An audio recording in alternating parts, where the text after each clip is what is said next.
Hello my dear student, कैसे हैं आप। आज हम कक्षा 10 विषय संस्कृत शेमुषी द्वितीय भाग है, उसका तृतीय पाठ है जिसका नाम है शिशु लालनम। तो इसके सभी प्रश्न उत्तरों को देखने वाले हैं। प्रश्न 1, एक पदेन उत्तरम लिखत। एक पद में उत्तर लिखिए। तो यहाँ पर कुछ प्रश्न दे रखे हैं जिनके उत्तर हमें एक पद में लिखने हैं। तो आइए इन्हें उत्तर के साथ में देखते हैं। तो सबसे पहले है कि कुशलभौ कम उपसृत्य प्रणमते है। कुशलभ किसके पास जाकर के प्रणाम करते हैं। तो उत्तर है रामम, राम के पास में जाकर के प्रणाम करते हैं। तो उत्तर क्या है, रामम। तपोवन वासिनः कुशस्य मातरम केन नामना आह्वयन्ति। तपोवन के वासी कुश की माता को किस नाम से पुकारते हैं।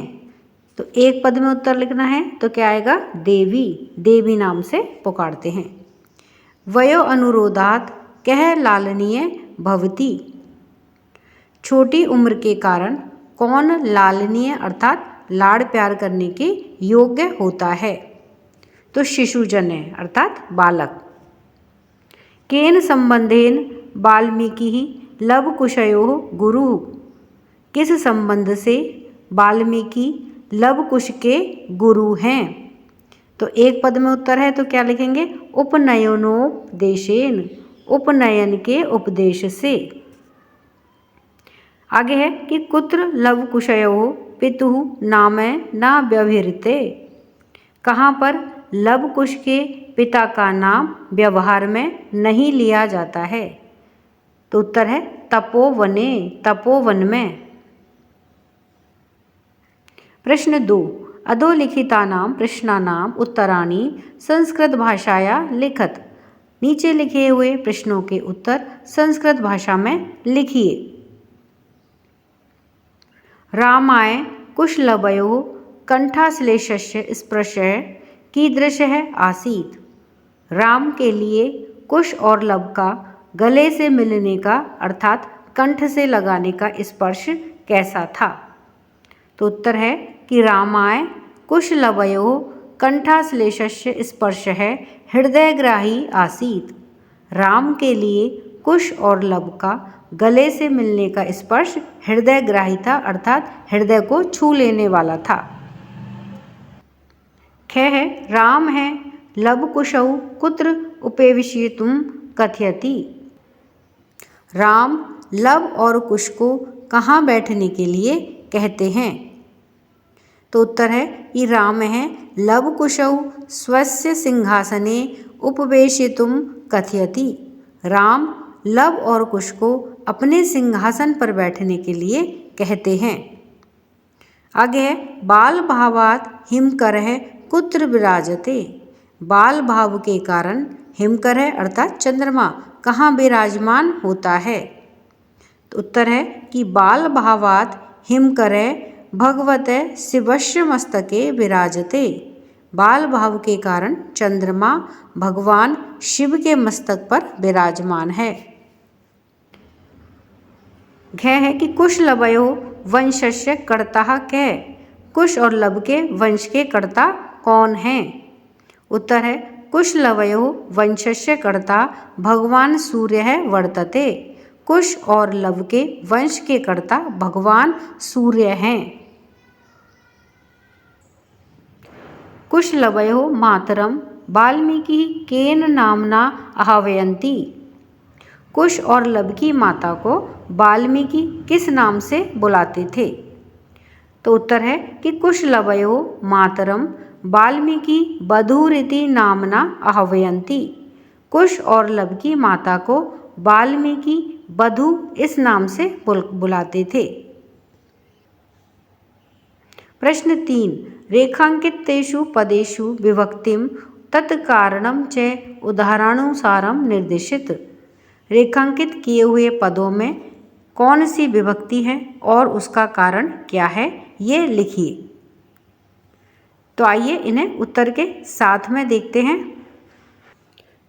तो सबसे पहले है आसनार्धम, इसमें द्वितीय विभक्ति है क्योंकि उपसर्ग प्लस विष धातु के योग में द्वितीय विभक्ति आती है, तो उपवेशयति इसके योग में द्वितीय विभक्ति है। फिर है माम, माम में द्वितीय विभक्ति है क्योंकि दिक् के योग में द्वितीय विभक्ति आती है। फिर है सिंहासनम, इसमें है द्वितीय विभक्ति आती है क्योंकि अध्यस्ताम अर्थात अधि प्लस आस, तो अधि उपसर्ग आस धातु के योग में द्वितीय विभक्ति लगती है। फिर है अति विस्तरेण, इसमें तृतीय विभक्ति है, तो अलम के योग में तृतीय विभक्ति आती है। फिर है रामम, रामम में द्वितीय विभक्ति है। उप प्लस श्रय, उपश्रत्य है तो उप प्लस श्रय, क्योंकि उप उपसर्ग पूर्वक श्रय धातु के योग में द्वितीय विभक्ति होती है। प्रश्न 4, यथा निर्देशम उत्तरत, निर्देश के अनुसार उत्तर दीजिए। क्या है, जानाम्य अहम तस्य नामधेयम अस्मिन् वाक्ये कर्तरी पदम किम। तो इस वाक्य में यानी कि मैं उनका नाम जानता हूँ, इस वाक्य में कर्ता पद कौन सा है, तो उत्तर है अहम। ख है किम कुपिता एवं भणति उत प्रकृति स्था अस्मात् वाक्यात् हर्षिता इति पदस्य विपरीतार्थकम पदम चित्वा लिखत। क्या कुपित होने पर ही ऐसा बोलती हैं या स्वभाववश ही ऐसी हैं। इस वाक्य में हर्षिता इस पद के विपरीत अर्थ वाला पद चुन करके लिखिए। तो हर्षिता यानी प्रसन्नचित और कुपिता यानी क्रोधित, तो इसका विपरीतार्थक शब्द क्या होगा, कुपिता। विदूषक है उपसत्य आज्ञापयतु भवान अत्र भवान इति पदम कस्मै प्रयुक्तम। विदूषक है पास आकर के कहता है कि आज्ञापयतु भवान, हे भगवान आज्ञा दीजिए। तो यहाँ पर भवान इस पद इति पदम कस्मै प्रयुक्तम, यह किसके लिए प्रयुक्त हुआ है। तो भवान शब्द यहाँ किसके लिए प्रयुक्त हुआ है, तो उत्तर है रामाय, राम के लिए। आगे है तस्माद् कंकम व्यवहितम अध्यस्ताम सिंहासनम अत्र क्रियापदम किम। तो इसमें हमें क्रियापद बताना है कि इसमें क्रियापद कौन सा है, तो अध्यस्ताम। वयस्तु न किंचिदंतरम अत्र आयुष है इत्यर्थम किम पदम प्रयुक्तम। तो आयुष है यहाँ पर यह किस पद के लिए प्रयुक्त हुआ है, तो वयस है। प्रश्न 5, अधोलिखितानि वाक्यानि कह कम प्रति कथयति। नीचे लिखे हुए वाक्य कौन किससे कहता है। तो आइए इन्हें उत्तर के साथ में देखते हैं। तो वाक्य है पहला कि सव्यवद्यानाम न चारित्र लोपाय, अर्थात व्यवधान के साथ में चरित्र का लोप नहीं होता है।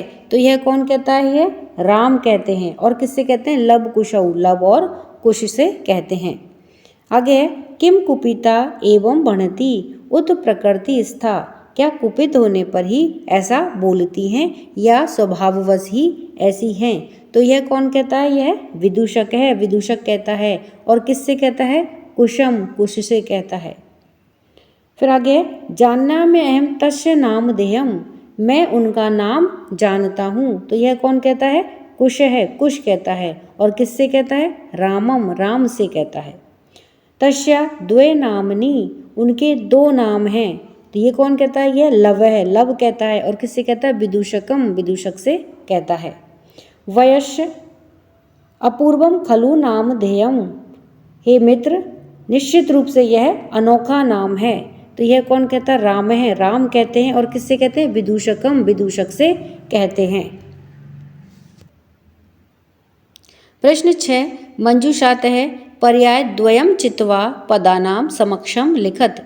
इस मंजूषा में से दिए हुए दो पर्यायवाची पदों को चुन करके उनके सामने लिखिए। तो आइए इन्हें देखते हैं उत्तर के साथ में। तो सबसे पहले हिमकर है, तो हिमकर को क्या बोलते हैं, शशि। और निशाकर है अर्थात चंद्रमा। फिर है संप्रीति, तो संप्रीति को इदानीम और अधुना। समुदाचार है अर्थात शिष्टाचार है और सदाचार है। पशुपति तो चंद्रशेखर है और शिव है अर्थात भगवान शिव। तनय है यानी कि पुत्र तो सुत है और पुत्र है, ये इसके दो दो पर्यायवाची हो गए। फिर है सहस्त्रदिति तो सूर्य है और भानु अर्थात भगवान सूर्य। प्रश्न 6 का ए है कि विशेषण विशेष्य पदानि योजयत, विशेषण को विशेष्य पदों के साथ में जोड़िए, उनका विशेष्य के साथ में मेल करना है। तो आइए इनके उत्तर के साथ में देखते हैं। तो इसमें सबसे पहला है उदारतम्य, अत्यधिक उदारतम्य अर्थात तो विशेषण क्या है, उदारतम्य यानी कि अत्यधिक मनोहारी। तो इसका विशेष क्या है, समुदाचार है अर्थात शिष्टाचार। फिर अति दीर्घ यानी कि बहुत ही लंबा, तो क्या है, प्रवास है, प्रवास। फिर समरूप है, समरूप यानी कि एक समान, तो इसका विशेष क्या है, कुटुंब वृत्तांत यानी कि कुटुंब का वृत्तांत। हृदयग्राही, हृदयग्राही क्या है, स्पर्श है, स्पर्श। कुमारयो यानी कि कुमार, कौन है कुमार, कुश लवयो यानी कि लब और कुश का। प्रश्न 7 के अधोलिखित पदेषु संधिम कुरुत, नीचे लिखे हुए पदों का संधि करिए। तो इनके संधि देखते हैं, इनको उत्तर के साथ में देखते हैं। तो द्वयो प्लस अपि, तो दोनों को जोड़ेंगे, इनकी संधि से क्या बनेगा, द्वयोर अपि। दौ प्लस अपि, दौ प्लस अपि से क्या बनेगा, द्वावपि। कह प्लस अत्र, दोनों को जोड़ेंगे, इनकी संधि से क्या बनेगा, कोअत्र। फिर है अनभिज्ञ प्लस अहम, तो अनभिज्ञो अहम। इति प्लस आत्मानम, तो इत्यात्मानम। प्रश्न 7 का ख है अधोलिखित पदेषु विच्छेदम कुरुत, नीचे लिखे हुए पदों का विच्छेद करिए अर्थात संधि विच्छेद करिए। तो इनका संधि विच्छेद देखते हैं। तो सबसे पहले अहम अप्यतयो, तो इसमें अहम प्लस अपि प्लस एतयो। फिर है वयो अनुरोधात, तो वय प्लस अनुरोधात।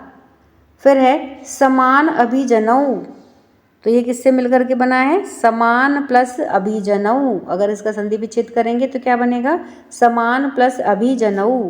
फिर है खलवेतत, तो खलु प्लस एतत। तो इस तरह से हमने इस पाठ के सभी प्रश्न उत्तरों को देखा। वीडियो पसंद आने पर वीडियो को लाइक करें, शेयर करें। चैनल पर नए हैं तो सब्सक्राइब करना ना भूलें। मिलते हैं नए वीडियो में। इसी के साथ धन्यवाद।